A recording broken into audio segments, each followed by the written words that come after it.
It's AD 2500 and mankind has penetrated the galaxy's fringes, establishing colonies of peace from Mercury to Pluto.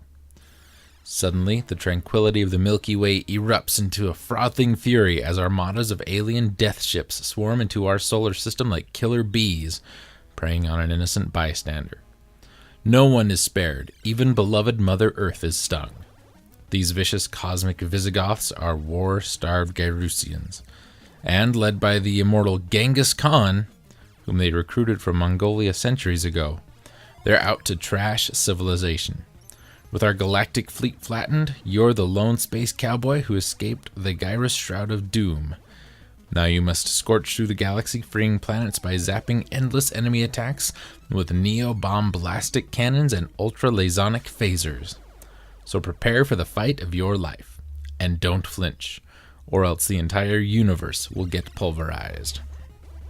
Because it's Gyruss from Konami and Ultra, more Ultra than Konami, released in 1989.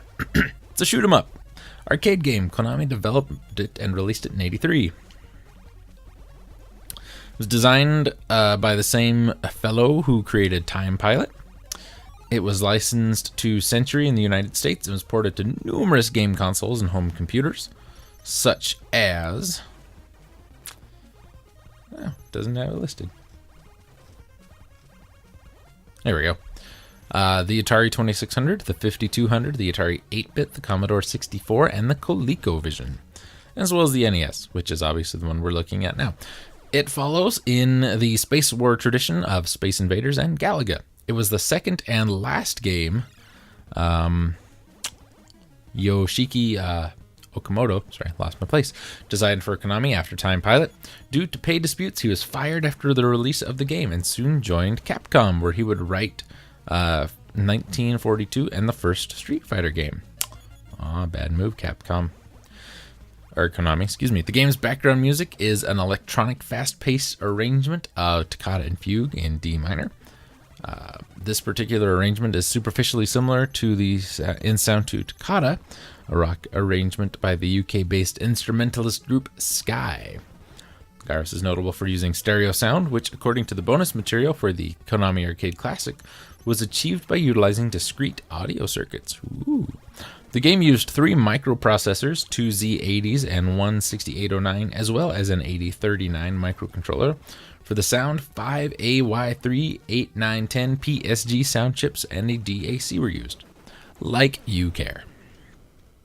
Gameplay is very similar to that of Galaga, but with an added twist. The game is presented in a forced 3D perspective, with the player ship facing into the screen and able to move around the perimeter of an implicit circle. Basically, Gyruss is Galaga mapped to a Tempest-like cylinder.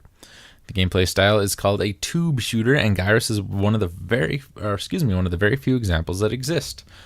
The familiar scrolling starfield of earlier space shooter games was arranged to fit the 3D perspective, with the stars coming into view at the center and flying outward, giving the impression of the player's ship moving very fast through space. Majority of enemies are other spaceships, all of which must be destroyed before levels complete. They appear either from the center of the screen or from one of the edges and move in swirling patterns. They can shoot the player's ship or destroy it by contact. They hover near the center of the screen after completing their deployment pattern and occasionally fly outwards and shoot at the player. If they are not destroyed by the player, the enemy ships will gradually fly away one by one. So, what can we say about the game? It's a lot of fun to play. The music is great. The graphics are really good. Controls are really good. A little tricky getting used to, but very good. It's, just a fun game. The NES version is a little bit different. It was slightly remade. Revisions include updated graphics.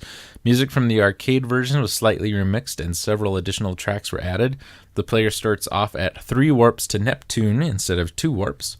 Player can use a super phaser attack in addition to the normal guns. There are additional enemies, including boss fights, bonus stages after each boss is defeated, and there's a different ending to the game.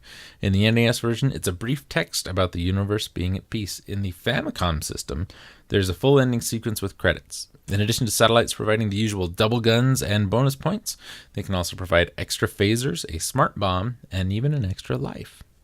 Instead of the arcade's looping 24 stages, there are 39 looping versions.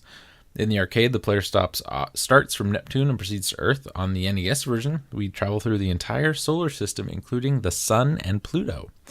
You can enter the Konami code at the title screen for extra lives, but with a twist. You must enter the code backwards. A, B, A, B, right, left, down, down, up, up. It's a lot of fun. Yeah, give it a try.